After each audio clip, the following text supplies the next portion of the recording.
So a couple weeks ago, I ran my very first marathon in LA, and let's talk about it. I started running back in September 2023 with absolutely no running experience. I had always had this idea of like, I want to run a marathon before I'm 30 years old. I'm currently 28. So I was just kind of like, okay, I kind of need to start working towards that. So I was kind of just interval training, not really doing much. But at the end of August, a bunch of my friends decided to sign up for a 5K, and I think that's when I started taking running more seriously. So in September, we started training for this 5K, which turned into me training for the marathon. I got on like the Nike Run Club app. I started listening to the running channel. I started looking up a lot of like things on the internet to like optimize my performance when it came to running, and I realized like how good it made me feel and how much I enjoyed it. And it's something that kind of just took over my whole life, and I'm super thankful for that because it's been so life-changing in such a positive way. And I fell in love with running, and all of my friends, well, not all of my friends, but a lot of my friends have gotten into it, and they've been encouraged to like start their fitness journey, or even just kind of like go see doctors and get back into just like being healthier versions of themselves. And I'm glad that I can inspire and motivate people who I love to better themselves. And it's been so like amazing to see, I guess. I would say like I started actually training for the LA Marathon in October. And I was doing like the Nike Run Club app, and it gives you a 17-week program. And I work a really weird schedule. I work 3 days on, 4 days off, 4 days on, 3 days off. And I work 12-hour shifts. So marathon training while working 12-hour shifts has been really hard, because after a 12-hour shift, like I do not want to run, period. So that's been very like difficult to do. But I sacrificed a lot when it came to marathon training.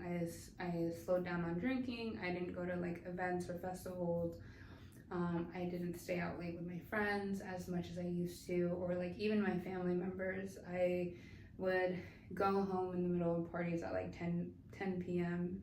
and because I had like a run the next morning. I guess it showed me how disciplined I could be, because I never thought I was very disciplined. Like I've always felt like I've been very weak-minded and easily influenced to stay out late and like do certain things just because my friends are doing them. And training for a marathon kind of showed me how disciplined I could be, and it's made me appreciate certain things about myself that I never really acknowledged before. Training was honestly the hardest part, because it's like getting up when you don't want to run, running in the rain, running at 5 in the morning, running late at night when you can only get a couple miles in. And that was honestly the hardest part. Showing up on race day was, I don't know, it was very emotional for me, because I had sacrificed so much leading up to this point. And I cried on the shuttle on the way to the start line. I cried walking to the start line. I cried as soon as I crossed the start line, and almost every mile after that. And just because I worked so hard to get there, my body was just hurting so bad. Like, you are literally there by yourself. And I've watched so many vlogs, I've listened to so many podcasts, I read so many things, and everybody talks about how you hit a wall and how this happens and that happens. And so I kind of had an idea of like what to expect, but I guess I didn't really, like, you'd never really know until you're in it. Okay, so this is how the day went for me. So I woke up at 3 in the morning. I got dressed at the Airbnb, and my friend Donald took me to the finish line so that I could take the shuttle to the start line. And so I got on the shuttle around like 4:45. So I got there very early. One of my friends is a teacher and she was doing the Students Run LA.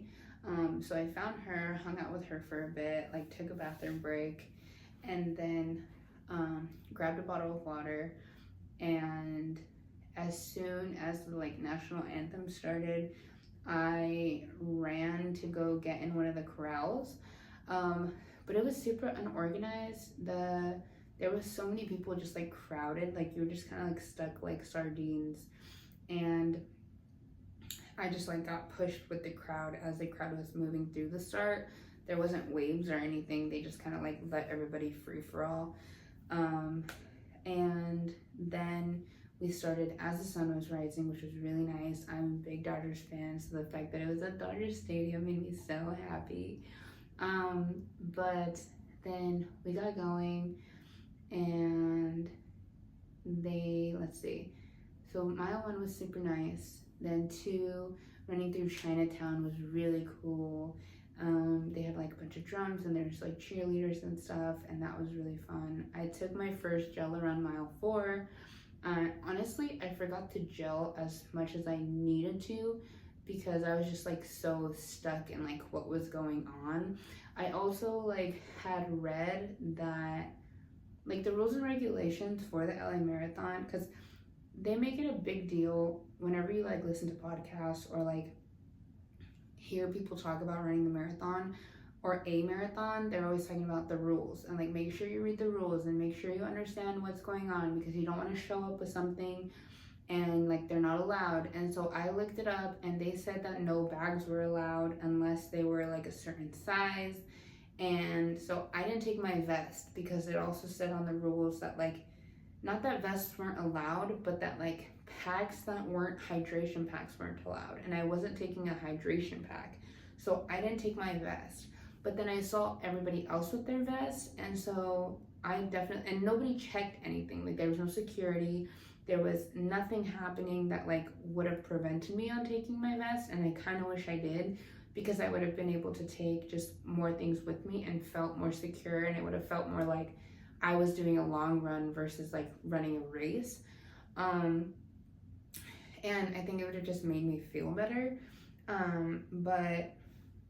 So I didn't take that, and I had a lot of stuff in my running belt. I had like my portable charger because I knew it was going to take me a long time. And I knew that I was getting to the start line at like 4 a.m. or like 4 or 5 a.m. and the race didn't start until 7 a.m. So I took my portable charger in case my phone was dying. So I had like my portable charger, my phone, I had my gels and my chafing stick because I knew I was gonna need it. And so there was just like a lot of stuff stuffed into my tiny running belt, which also was very uncomfortable because it's like bouncing and stuff. But I don't think it distracted me or stressed me out as much as I thought it was going to. It would just still have been more convenient to take a vest with more pockets. One thing I also wish I would have done differently is I wish that I would have taken my Nathan's water bottle with me. So I have a water bottle that I run with, and I enjoy running with it because it's convenient. And I started the race with like a bottle of like Arrowhead water, but that was gone very fast because it got really hot really fast. And then after I ran out of water, I was stopping and getting like 2 cups of water at every water station because I just felt so dehydrated. But around mile 8, I stopped and I used the bathroom because my body wasn't cramping yet. And so I thought like, okay, I should use the bathroom earlier so that way later I don't want to stop and like my body cramps and I can't start back up again. And so I thought that was a good idea, and the only thing that kind of sucked was like there was a line because everybody stops at the beginning to like use the bathroom, and then like as the course progressed, the lines were just shorter and shorter and shorter. But I don't think I made a mistake by going to the bathroom earlier. I think it worked out perfectly for me. And then I also met Ryan and May from Just Kidding News on the course, and that was really funny because he like signed up, no training, no nothing, he just whatever, and I saw him and we like chatted for a little bit. But That was really interesting. But after mile 8, everything was smooth sailing for the next 10 miles. Everything was fine. I just kind of like, as the pain kept going, I like in my head, I just like, it's so hard to not acknowledge the pain. I'm like, oh, my hip hurts, oh, my foot hurts, oh, my hip hurts, oh, my foot hurts. And so, but I mean, I kept going. But around mile 8, I went to the bathroom, and then around mile 12 was when I saw my family for the first time, and they were like all on the sidelines with their megaphones and their signs cheering for me, and it made me so happy. It was so cute, it was so nice, and I loved seeing them on the sidelines, so that was really nice. And then mile 18 was where I hit a wall hard. And I don't know if it's because like mile 18 was kind of where you passed the finish line, or it was just like all the pain, because my hips were hurting, and I had like a little packet of Biofreeze, and I couldn't open it. I could not open it for the life of me, and I just like was struggling so hard to open this Biofreeze, and like my hips were hurting, and it was starting to stress me out. But one of my friends ended up flying down to see like me finish this marathon, and he surprised me on mile 18. And so when I saw him, I'm like, can you open my Biofreeze? And so he opened it for me, and it worked out. But then from mile 18 to 26.2, it was a lot of like back and forth, like running and walking. But I saw my family again at mile 22, and that was really cute too, because I'm like, okay, 4 more miles. But since it's like an out and back from 18 and 26, you're like seeing all these people like running past you the opposite way, like going to the finish line, and all you could think about is like, oh, I can't wait to be done, I can't wait to be done. And then the last like little bit of it is like curvy, so you're like turning the corner hoping like this is the last time you have to turn, and then you can turn back around, but like just never stops. It feels like it never stops. But from mile like 22 on, I run with my name on my shirt. So like my shirt says Lizzie on it, and it's cute because I only do that because the people on the sidelines will read your shirt and they'll cheer for you. And they're like, so after mile 22, when it was just like me and I was struggling, there's all these people on the sidelines, and they're like, keep going, Lizzie, like you got this, Lizzie. And it was so nice and encouraging. And so then I would like see them and I would just like say thank you and like thumbs up them, and they would just like look at me, and like it was just really nice and very like wholesome, and I thought it was really nice. And I would definitely do it again, like put my name on my shirt, because sometimes you need that like little bit of encouragement, especially from strangers. But then at this point, every like half a mile, well, not even from this point, from the start, I was just like sobbing slowly. Like every few miles, like I would just think about like in my head, like I'm really running marathon right now. Like I really trained so hard for this. I really like whatever, like it just felt so surreal, and it would just like get me choked up almost. Like I was just like like it was just so crazy. Like I did that. So I'm like finally like on my way back, and I'm just waiting to get to the finish line. I'm kind of like half hoping at this point that like my family, I'm gonna see them one more time before I finish.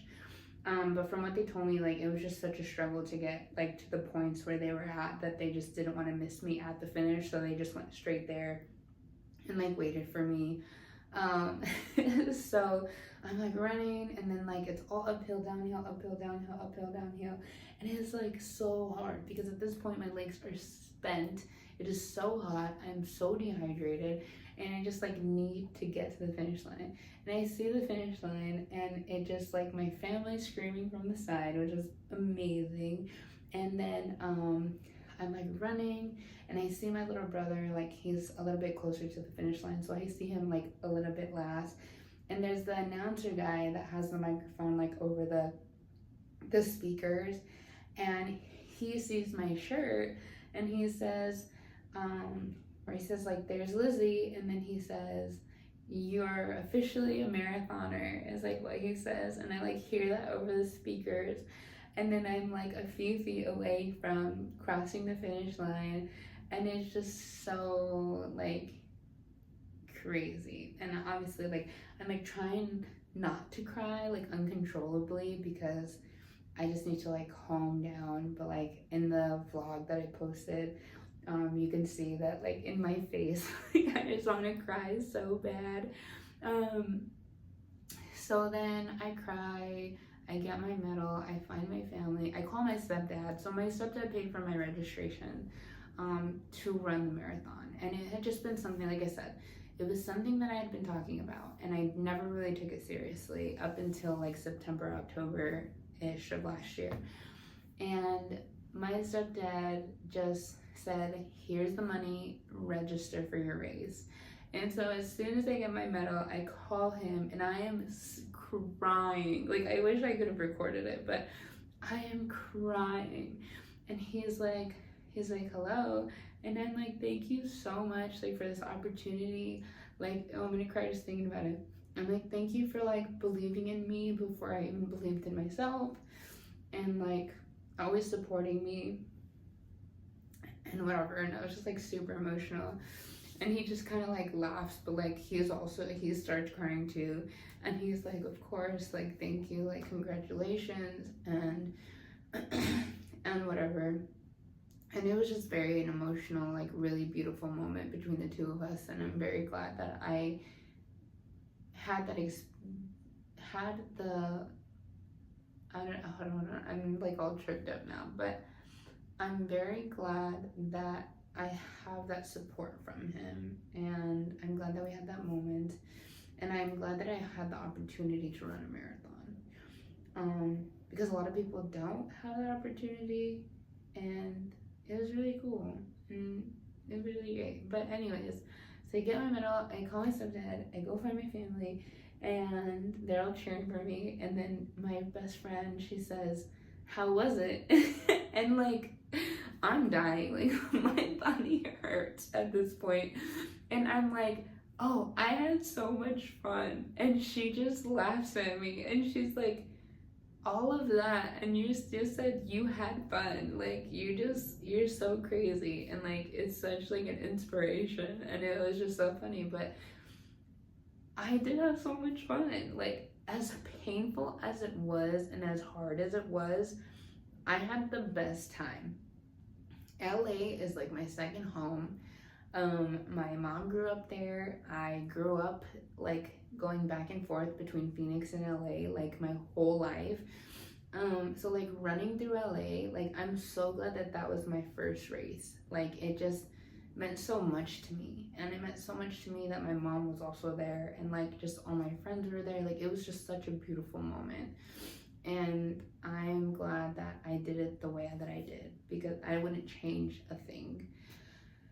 I'd probably drink more water, but like other than that, everything was so perfect. Now that the LA Marathon is done, I'm training for the San Diego Marathon, and it is on June 2nd, so today is April 7th, so it's 2 months away, and I've been so busy since LA, and I've kind of taken 3 weeks off, like not really, but I haven't been training as hard as I should be because I'm leaving the country on Monday, and I just have like a lot of things going on, and I haven't been prioritizing my training, which I should be.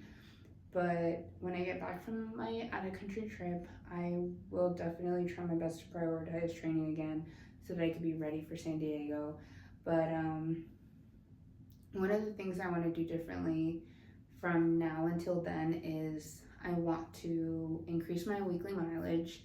I want to make sure I'm doing a speed run once a week, because I didn't do any speed training before LA, and you don't really need speed training unless you want it. Like, I mean, I don't know. I'm not a professional. I don't know.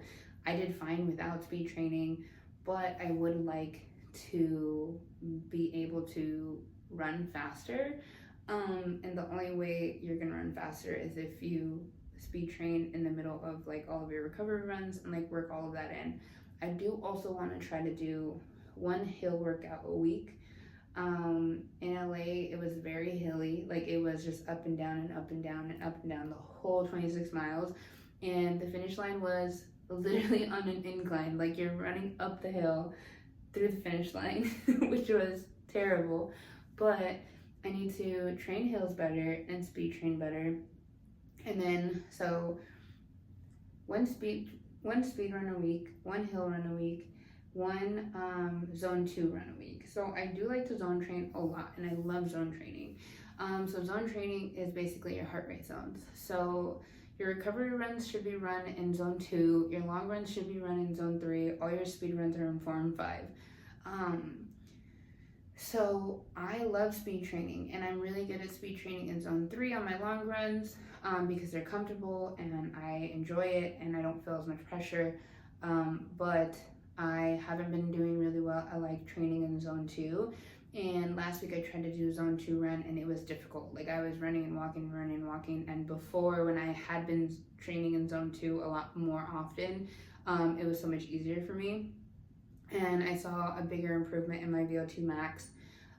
So I would like to bring that back and work on those. So, and I need to restructure my training schedule in a way that works with my 12-hour shifts, because oftentimes I'm working 12 hours and then I'm not doing anything because I'm tired. And like working 12 hours is a lot. Like I'm not gonna take that away from me. Like I understand that working a 12-hour shift that starts at 3 in the morning and ends at 3 in the afternoon is a lot of work. It's a lot of stress, and I know that. So I shouldn't push myself, because when there's a lot of stress on your body is when you become more injury prone, right? And so if I don't acknowledge the fact that like my body just can't today and I still train, I increase the chance of me getting injured, and I don't want that. So restructuring my training program to fit my work schedule and do things that I'm able to do on those days that I just can't get out and go for a run.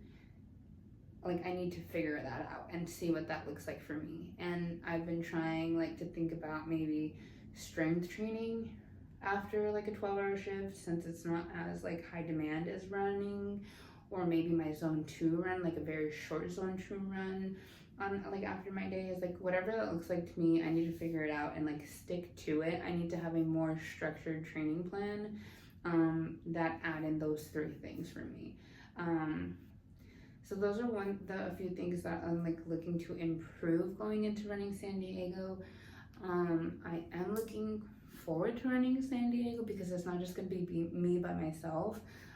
It's gonna be me, my cousin, one of my really good friends, my best friend, and I have 3 friends that are running the half marathon. So one of my best friends is running the half marathon, one of my coworkers is running the half, and then just another one of my friends are running the half too. So it's gonna be fun because it's gonna be 7 of us in San Diego, and we're all just gonna be hitting different milestones, and I'm so excited for that because I think that being there to support my friends also gives me the energy to finish and succeed. I get a lot of energy from other people, and so being able to be there for them will feed my energy to finish my run. And I had this like big reality check when I ran my second half marathon, the Rock and Roll, back in January. I put a lot of pressure on myself.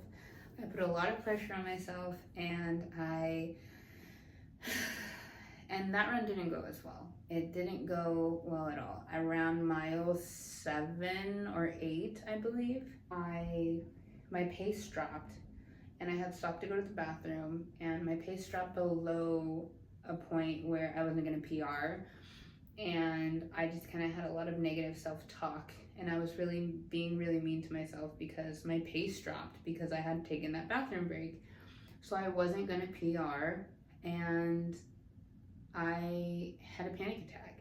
I was hyperventilating, I couldn't breathe, I wanted to vomit, like I was like dry heaving, like my whole body just kind of like started shutting down because I was having a panic attack over not hitting this PR. But my best friend was there, and she like talked me through it, and she was just very like positive, and it was her first half marathon. And I know that she had her own goals, and she could have left me at mile 8, like for sure. And she could have left me, and she could have PR'd, and she could have finished and just waited for me at the finish line. But instead of doing that, she waited for me, and she just like, come on, like you got this, like you can cry at the finish line, let's go. And it was just funny because she got me through it. Yeah, when she chose to wait with me and make sure that we finished together, my whole like mindset changed over like, why do I run? What are my goals? And why am I so upset right now?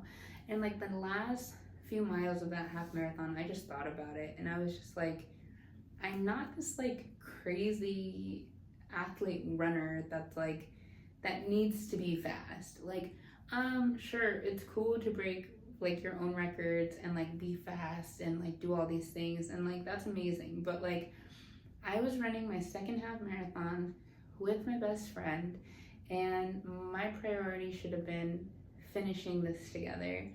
That's like what it should be going forward. It's like the first goal is always to have fun, and I realized in that moment like I was not having fun because I was so focused on like my personal record, and I should have been focused on just like enjoying this moment with my best friend. And so going into San Diego, I'm keeping that mindset of I'm here to have fun, and I'm here with my friends, and I'm here for them to meet their goals. You know, like we're here together, sharing the success together. We're all gonna celebrate together. It doesn't matter if I'm faster than the last time. It doesn't matter if I'm faster than everybody else. Like, what matters is that we're all there together, and we're all having fun, and we're all like accomplishing something. And I think that I get more enjoyment out of running now that I have that mindset than I did when I was so focused on like hitting my PR and like doing all of that stuff. And I think like that will come later. That's just not my goal right now. And I think that's okay. I wish I would have started running sooner. And I wish I would have started running sooner because my mom used to run. She used to run a lot of 5Ks, and like at the time that she was running 5Ks, I hated running, absolutely hated running. But when I started running, my mom told me, and she was like, I wish you would have started running when I started running so that I could have ran a marathon with you. I would have never done it by myself, but I would have done it with you. And like that kind of like hit hard a little bit because now my mom's just getting old, and like her body just can't really keep up anymore. Like she still runs, but very short distances because she has a lot of pain. But she, yeah, when she said that to me, I was just like, man, like I wish I would have too, because that would have been very cool to run a marathon with you. But I'll take what I can get, and what I can get is her being in the finish line for me, and I love it. So, and I'm okay with that. But I will see you guys next week, and if you guys have any questions, let me know. And yeah, bye.